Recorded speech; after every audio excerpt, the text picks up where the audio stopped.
आज से हम रिवीजन स्टार्ट कर रहे हैं, ठीक है। तो क्योंकि हम रिवीजन स्टार्ट कर रहे हैं और रिवीजन के लिए मैंने पहला चैप्टर स्टार्ट किया इंटीग्रेशन। क्यों? क्योंकि इसका एक रीजन है कि इंटीग्रेशन हमारा हाई वेटेज का चैप्टर है और हाई वेटेज का चैप्टर हो जाने की वजह से इसका रिवीजन करना बहुत जरूरी है और अभी सही टाइम है इसका रिवीजन करने का। दिसंबर में एंटर ऑलरेडी कर चुके हैं, तो इस टाइम पे दिसंबर के अंदर अगर हमने इंटीग्रेशन वाले सारे चैप्टर्स रिवाइज कर लिए तो आप ये मान लो कि देखो सेकेंड बुक तो और कुछ नहीं है, फिर 7 से लेकर जो 9 तक हमारे चैप्टर है वो इंटीग्रेशन के ऊपर ही बेस्ड है। और अगर आप वो कर लोगे ना तो आपको ऐसा लगेगा कि आपने आधी सेकंड बुक कंप्लीट कर ली है, ठीक है। तो इसीलिए जो सबसे डिफिकल्ट चैप्टर लगता है बच्चों को इंटीग्रेशन, आज हम उसी से स्टार्ट करते हैं। लेकिन मैं कॉन्सेप्ट्स में नहीं जाऊंगी क्योंकि मेरे पास इतना टाइम नहीं है कि मैं आपको ये बताऊं कि इंटीग्रेशन क्या होता है, डेरिवेटिव का एंटी डेरिवेटिव होता है, वो सब चीजों पे मैं नहीं जाऊंगी। मैं सीधे आपको क्वेश्चन सॉल्व करना सिखा रही हूँ कि क्वेश्चन कैसे सॉल्व किए जाते हैं। क्वेश्चन स्टार्ट करते हैं, हम मेथड सीखते हैं कि किस तरीके से आप इंटीग्रेशन के क्वेश्चंस को सॉल्व कर सकते हो। अब देखा जाए तो चैप्टर बहुत बड़ा है, हमारे पास एक्सरसाइज बहुत सारी है और हर एक्सरसाइज में बहुत सारे क्वेश्चंस है। तो हम यहाँ पे एक्सरसाइज के भी जो इंपॉर्टेंट क्वेश्चंस होंगे हम वही क्वेश्चन सॉल्व करेंगे, ठीक है। तो आज मैं एक्सरसाइज नंबर 1 से स्टार्ट कर रही हूँ। पहला मैं एक क्वेश्चन सिंपल लेकर चलती हूँ, जो सबसे पहला एक basic question which is question number 6, ठीक है। क्वेश्चन नंबर 6 है हमारे ये। अगर अभी आपको फॉर्मूले याद नहीं है तो आप बुक खोल के रखिए सामने, फॉर्मूले देख सकते हो आप, ताकि आप इजीली क्वेश्चन सॉल्व कर पाओ। तो इसका इंटीग्रेशन हम करेंगे कैसे? देखो ये जो कांस्टेंट टर्म है ये तो हमारी एज इट इज आ जाएगी यहाँ पर। e की पावर 3x का इंटीग्रेशन e की पावर 3x ही होता है और जो भी आपका x के साथ कॉफिशिएंट होता है वो आपका अपॉन में आ जाता है, ठीक है। उसके बाद ये जो 1 है, 1 का इंटीग्रेशन होता है x और साथ में आपको एक आर्बिट्री कांस्टेंट लगाना होता है विच इज c, ठीक है। तो आपका आंसर क्या आ गया? 4/3 e की power 3x plus x plus c, ठीक है। सिंपल हो गया। अगला क्वेश्चन करते हैं। नेक्स्ट क्वेश्चन हम लोग करते हैं क्वेश्चन नंबर 7, जो कि है एक्स स्क्वायर ब्रैकेट के अंदर 1 minus 1 upon x square dx। अब देखो, आप मल्टीप्लीकेशन अगर ये डेरिवेटिव होता तो हम प्रोडक्ट रूल लगाया करते थे, बट अभी फिलहाल यहाँ पर कोई प्रोडक्ट रूल की जरूरत नहीं है। ऐसा नहीं कि इंटीग्रेशन में कोई प्रोडक्ट रूल नहीं होता है एक प्रोडक्ट रूल यहाँ पर भी, पर अभी यहाँ पर उसकी जरूरत नहीं है। हम देखो इसको सिंप्लीफाई करते हैं। पहले आप कोशिश करा करो इंटीग्रेशन में कि आप अपने फंक्शन को सिंप्लीफाई करो। सिंप्लीफाई करने से बहुत चीजें आसान हो जाती हैं। अगर मैं इस एक्स स्क्वायर को अंदर लेकर जाऊं तो x square minus x square upon x square, तो भाई बताओ जरा, ये कैंसिल आउट हो गया तो ये बचा एक्स स्क्वायर माइनस 1। अब एक्स स्क्वायर का डेरिवेटिव देखो, इंटीग्रेशन क्या होता है? एक्स की पावर n dx। तो इंटीग्रेशन क्या है? एक्स की पावर n प्लस 1 अपॉन में n प्लस 1 प्लस सी तो है ही क्या हमारा, यानी कि यहाँ जो ये पावर होती है ये बढ़ जाती है। तो अगर यहाँ पर एक्स स्क्वायर है तो ये क्या आ जाएगा? X cube. और जो आपने यहाँ सॉल्व करके लिखा होगा पावर में वो आपका अपॉन में आ जाता है, तो ये हो जाएगा आपका 3। और 1 का जो इंटीग्रेशन होता है वो क्या होता है? एक्स। तो यहाँ पर 1 जो लिखा उसका इंटीग्रेशन क्या हो जाएगा? एक्स प्लस सी, ठीक है। Next question number 10। जो पीछे क्वेश्चंस है वो इजी है, अगर आपको फॉर्मूले याद होंगे तो आप बहुत इजीली कर सकते हो। देखो अब ये हमारा एक ऐसा क्वेश्चन है जिसमें आप कह सकते हो ये a माइनस बी का होल स्क्वायर। अब इसका इंटीग्रेशन आप कैसे करोगे? फिर वही बात कि पहले सिंप्लीफाई करो। सबसे पहले इसके अंदर फॉर्मूला लगाओगे a माइनस बी का होल स्क्वायर, तो भाई a square plus B square minus 2ab, ठीक है, और ब्रैकेट लगा के dx। अब ये क्या बचा हमारे पास? सिर्फ ये हो जाएगा आपका x, ये हो गया 1 अपॉन एक्स और यहाँ पे रूट एक्स से रूट एक्स कैंसिल, ये बचा सिर्फ माइनस का 2। तो अब आपके लिए देखो क्वेश्चन बहुत सिंप्लीफाई हो चुका है। x का इंटीग्रेशन, यहाँ पर x की पावर 1 है तो एक ऐड हो जाएगी, ये हो जाएगा आपका x square upon 2। 1 upon x का हमारे पास डायरेक्ट इंटीग्रेशन होता है log x, मोड लगा के चलोगे, और 2 का डेरिवेटिव। अब 2 का मतलब हो गया कांस्टेंट। देखो ये जो आपने यहाँ पर लिखा है k dx, k मतलब विच इज एनी कांस्टेंट, तो k का इंटीग्रेशन होता है kx, यानी कि जो भी आपका कांस्टेंट टर्म होता है उसके साथ x आ जाता है, ठीक है। तो यहाँ पर अगर 2 है तो 2 का इंटीग्रेशन क्या हो जाएगा? 2x plus, simple. आगे चलते हैं आप क्वेश्चन नंबर 11 की तरफ। अब 11th क्वेश्चन आपका फ्रैक्शन वाला है, न्यूमरेटर अपॉन डिनोमिनेटर वाला। अब भाई डिवीजन रूल क्या है, अभी इंटीग्रेशन में हमारे पास कोई डिवीजन रूल नहीं है फिलहाल। अब इसे सॉल्व कैसे करें, सिंप्लीफाई करने की कोशिश करते हैं। चलो जी, क्या करते हैं, सबके डिनोमिनेटर्स अलग अलग कर देते हैं। एक्स क्यूब अपॉन में x square plus 5x square upon में एक्स स्क्वायर माइनस 4 अपॉन में एक्स स्क्वायर। ठीक है, तो अब आपके पास क्या बचा भाई, एक्स स्क्वायर से इसकी पावर कैंसिल, यहां पर तो ये पूरा ही कैंसिल हो गया, तो क्या बचा हमारे पास x प्लस 5। अब मैं यहां से जो अपॉन में एक्स स्क्वायर है इसे ऊपर ले जाती हूँ पावर माइनस करके, तो ये हो जाएगा 4x की पावर माइनस 2। यहां तक कोई दिक्कत?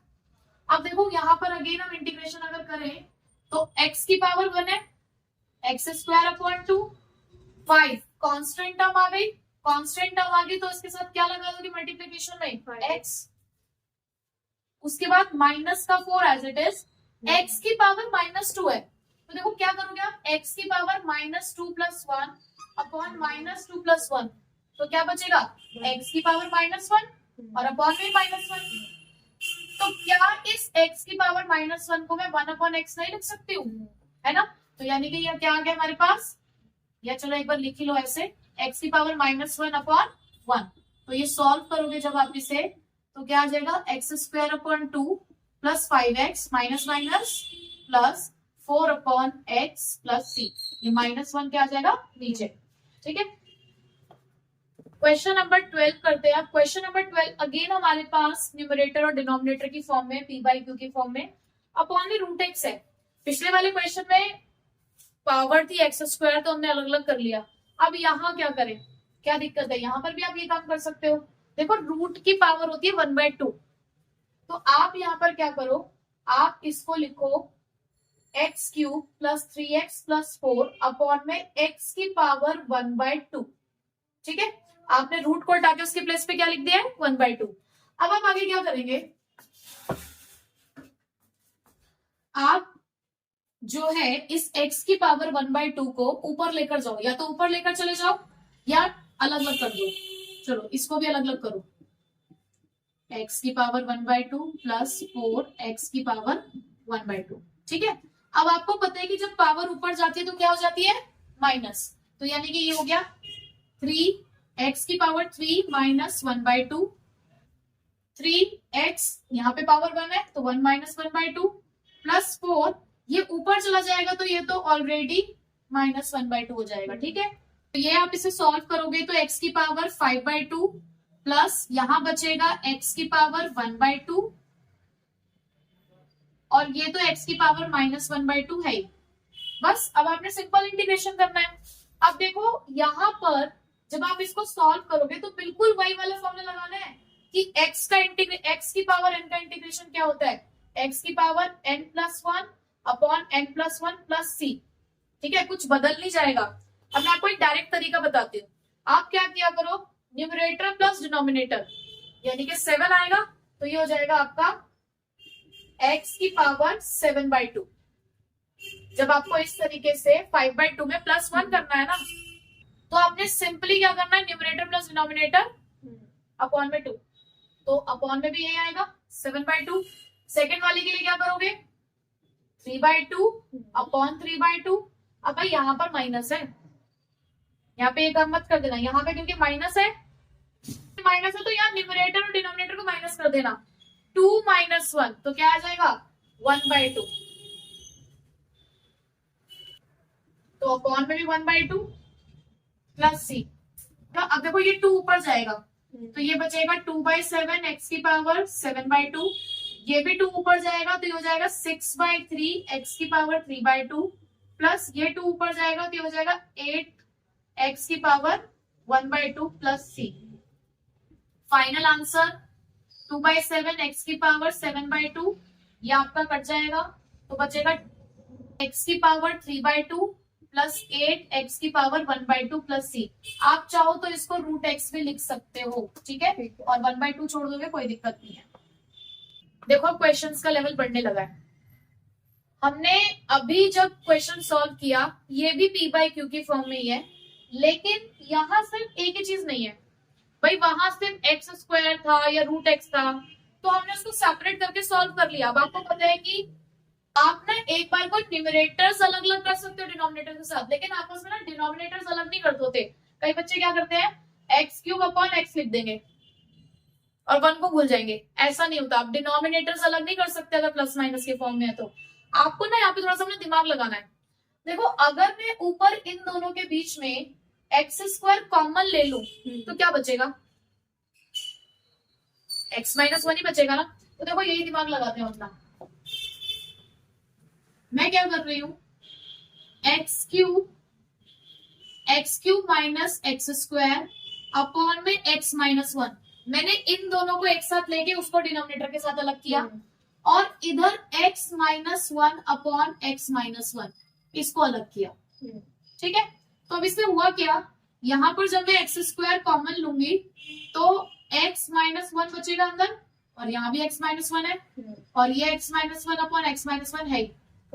ठीक है, तो ये आपस में कट गया, ये आपस में कट गया, बचा क्या सिंपल हमारे पास एक्स स्क्वायर प्लस वन। इसको हम एक और तरीके से कर सकते थे, अगर मैं ऊपर ही एक्स स्क्वायर कॉमन ले लेती तो भी ये काम हमारा हो जाता, फैक्टराइजेशन मेथड बन जाता एक तरीके से। बाकी आप ऐसे भी कर सकते हो, कोई ऐसे प्रॉब्लम नहीं है। अब इसे सॉल्व करना तुम्हारे लिए बहुत आसान है। अब इसको हम कैसे सॉल्व करेंगे, वही एक्स स्क्वायर का एक्स क्यूब अपॉन 3 और 1 का आपका एक्स, बस हो गया फाइनल आंसर आपका कंप्लीट। अब एल्जेब्रिक क्वेश्चंस तो हमने फिर भी कर लिए, थोड़ा सा ट्रिगो की तरफ चलते हैं। स्क्वायर एक्स अपॉन में कॉस स्क्वायर एक्स, ठीक है, डायरेक्टली हमारे पास इसका कोई सॉल्यूशन नहीं है बट पी बाई क्यू की फॉर्म में नहीं है।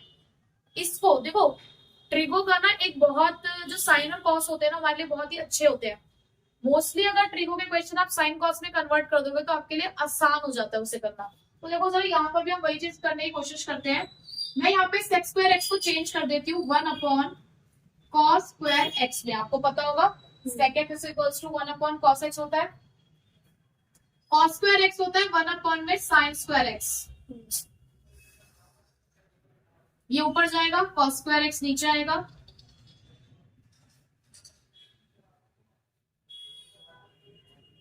साइन अपॉन कॉस क्या होता है 10, तो ये आपका कन्वर्ट हो गया टेन स्क्वायर एक्स में। टेन स्क्वायर एक्स का बस डायरेक्टली कोई इंटीग्रेशन नहीं है, बट हाँ एक आइडेंटिटी होती है, तो हम इसको चेंज करते हैं आइडेंटिटी का यूज करके। टेन स्क्वायर एक्स किसके इक्वल होता है, सेक्स स्क्वायर एक्स माइनस 1। ठीक है, अब इसका हमारे पास डायरेक्ट इंटीग्रेशन है क्या, 10x, ऑप्शन हो गया x प्लस सी। सॉल्व। एक और क्वेश्चन देखते हैं। नेक्स्ट क्वेश्चन है क्वेश्चन नंबर 20। अगेन अब इसको हम देखें तो डायरेक्टली इसको सॉल्व करना मुश्किल है, डिनोमिनेटर अलग अलग करके देखते हैं।